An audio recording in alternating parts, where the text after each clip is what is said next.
On October 16, 2001, Enron Corporation announced a $618 million third-quarter loss and disclosed a $1.2 billion reduction in shareholder equity. The stock dropped 5% that day alone. The analysts were confused. The journalists were suspicious. And somewhere in a glass tower in Houston, Texas, the men who built the whole thing already knew it was over. How does the seventh-largest company in America, a company that Fortune magazine named the most innovative large corporation in America for 6 consecutive years, simply cease to exist in 90 days? Enron began as something genuinely boring. In 1985, Kenneth Lay merged 2 natural gas pipeline companies, Houston Natural Gas and InterNorth, into a single entity. It moved fuel. That was the business. A pipe company. Then came deregulation, and Lay saw something other CEOs didn't. He didn't want to own the gas. He wanted to own the market for gas. By the early 1990s, Enron had transformed itself into a trading company. It bought and sold energy contracts the way Wall Street traded stocks. By 1996, revenue was climbing past $13 billion. By 1998, Enron was trading broadband, water rights, weather derivatives. Weather derivatives. It was selling bets on how cold the winter would be. Wall Street loved the ambition. The stock climbed. In 1997, Chief Financial Officer Andrew Fastow began constructing what he would later describe to federal investigators as a series of special-purpose entities, shell companies with names like LJM, Cayman and Raptor, designed to hide debt off Enron's balance sheet and create the appearance of profit where there was none.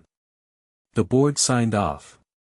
The auditors at Arthur Andersen signed off. The banks collected fees and looked away. By 2000, Enron's reported revenues had reached $101 billion. The stock peaked at $90.75 a share in August of that year. Employees were told to hold it in their 401(k)s. It was the pride of Houston. And then came the decision that changed everything. The specific moment arrives quietly. It almost always does. On August 14, 2001, Jeffrey Skilling, the architect of Enron's trading model, the man who had served as CEO for only 6 months, resigned. The stated reason was personal. He wanted more time with his family. The real reason, investigators would later establish, was that Skilling had watched the stock fall from $90 to $42, had seen the internal numbers that the public hadn't, and had decided, coldly and deliberately, to get out. The resignation itself sent a tremor through the market. But Kenneth Lay stepped back in as CEO and told investors on a conference call that the company was in the strongest and best shape it had ever been. He said that. August 14, 2001. The strongest and best shape it had ever been. 17 days later, on August 22, a vice president named Sharon Watkins walked into Kenneth Lay's office and handed him a 1-page memo. Dear Mr. Lay, it began. I am incredibly nervous that we will implode in a wave of accounting scandals. Watkins had spent weeks reviewing Fastow's off-balance sheet entities and had concluded that the numbers didn't work, that the entire structure would collapse the moment the stock price dropped far enough to trigger repayment clauses. She laid it out plainly. Lay hired a law firm to investigate. The law firm reported back within weeks, no wrongdoing. The law firm, Vinson and Elkins, had itself written some of the opinions validating those transactions. Nobody called the SEC. Nobody called the auditors with new urgency. The memo was filed. The investigation was closed. Through September and into October, Enron's leadership was focused not on fixing the problem but on managing the story. On October 16, the company announced that $1.2 billion loss in shareholder equity, framed as a write-down, a correction, a one-time item. On an analyst call that same day, when pressed about why the company was disclosing so little detail, Lay told Wall Street the disclosure was consistent with our current practices. He said it calmly. With the complete confidence of a man who had survived every challenge before this one. On October 22, the SEC opened a formal inquiry. That same week, Enron's credit rating was still investment grade. But something had cracked in the psychology of the market. Within days, trading partners began demanding that Enron post collateral. The cash started moving out faster than anyone had modeled. The Raptor entities needed to be unwound. Fasto's hidden losses were becoming visible losses. By late October, the number nobody was supposed to see had a face. It was $38 billion in off-balance sheet obligations. Not $618 million. $38 billion. Hiding in plain sight for years. On November 8, 2001, Enron filed a restatement of earnings going back to 1997. In one document, it erased $586 million in profit that had never actually existed. The stock was at $8. The employees, who had been locked out of selling their 401k shares during a routine plan administrator transition in late October, watched their retirement savings evaporate in real time. Some had balances that once exceeded $500,000. By December, those same balances were worth a few thousand. Some were worth nothing.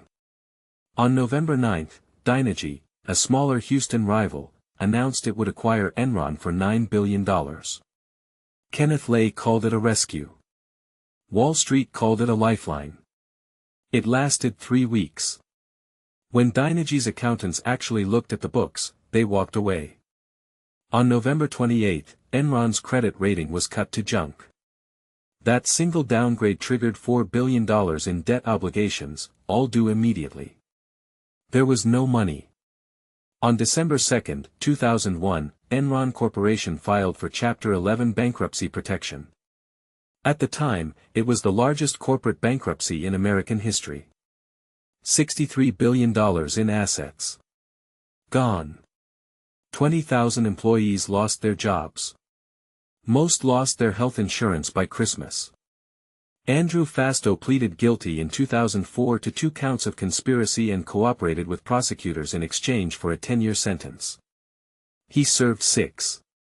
Jeffrey Skilling was convicted in 2006 on 19 counts of fraud, conspiracy, and insider trading. He was sentenced to 24 years, later reduced to 14. He was released in 2019. Kenneth Lay was convicted on 6 counts of fraud and conspiracy in May 2006. He died of a heart attack on July 5, 2006, before sentencing. Because he died before exhausting his appeals, his conviction was legally vacated. Kenneth Lay died a convicted man and an unconvicted one at the same time. The unexpected consequence, the one history sometimes forgets, is Arthur Andersen. The accounting firm, one of the 5 largest in the world, with 85,000 employees globally, was indicted for obstruction of justice after employees shredded Enron documents. The firm surrendered its accounting licenses in 2002. 85,000 people who had nothing to do with Enron lost their jobs because of what some of their colleagues did in Houston. The Supreme Court later overturned the conviction. It was too late. The firm was gone. One company's fraud consumed another company entirely. What Enron reveals is not that greed is exceptional. It's that greed is ordinary, and ordinary people with ordinary ambitions can construct systems of extraordinary deception, step by small step, when the incentives are arranged correctly and the oversight is absent or compromised. Every person who signed off on a Raptor entity, every analyst who ignored the unexplained cash flow discrepancies, every board member who accepted Andrew Fasto's assurances, each of them made a choice that looked, in isolation, like a reasonable professional judgment. The banks collected fees. The lawyers wrote opinions that technically said yes. The auditors worried about losing the $52 million annual contract more than about the numbers that didn't quite add up. Nobody thought of themselves as part of a fraud. That is the mechanism. The fraud doesn't announce itself. It disguises itself as standard practice, as innovative finance, as competitive advantage. Sharon Watkins did the right thing. She went to the CEO directly. She wrote plainly. She named names. And the system that was designed to respond to exactly that kind of warning, the board, the auditors, the lawyers, closed ranks and returned a verdict of no problem. She was named one of Time magazine's Persons of the Year in 2002. She became a symbol of courage. And yet, knowing the end of the story, one is left with an uncomfortable thought: she did everything right, and it changed nothing. The machine ran until it couldn't. The real lesson of Enron is not about accounting rules or regulatory gaps, though both need fixing. It's about what happens when an institution's identity becomes dependent on its own mythology.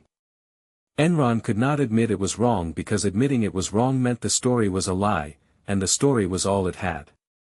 Once a company, or a person, or a country, mistakes its reputation for its reality, the collapse is not a question of if. It is only ever a question of when. The numbers were always wrong.